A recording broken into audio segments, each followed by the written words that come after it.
Drone.ua є ще благодійний фонд.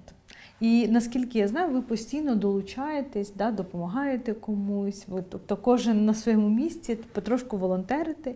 І от нещодавно ви вступили в партнери в Кримський фронт. Розкажіть, чому ви так вирішили, хто приніс цю ідею в ваш офіс і чому для вас це важливо? Почну з того, що сама ідея і прозвучало це вперше від Февзі безпосередньо.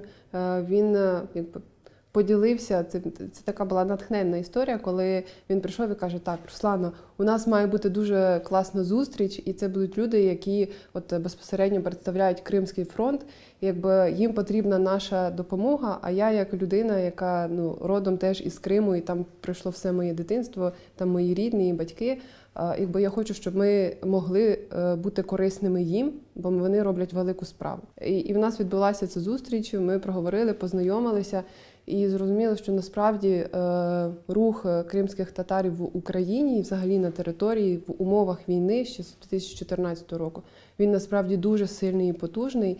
І те, що можуть робити такі бізнеси, як Drone.ua, де в складі є люди і вихідці із Криму, це дуже сильна історія.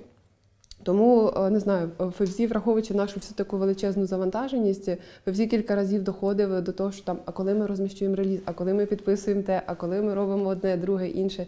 І це, знаєте, напевно, десь внутрішнє швидше ось це сприйняття, що хочеться зробити щось більше, ніж просто якусь таку красиву якусь піар-історію. Це якраз про відчуття приналежності до чогось дуже такого унікального і сильного на території України і можливості бути там корисними.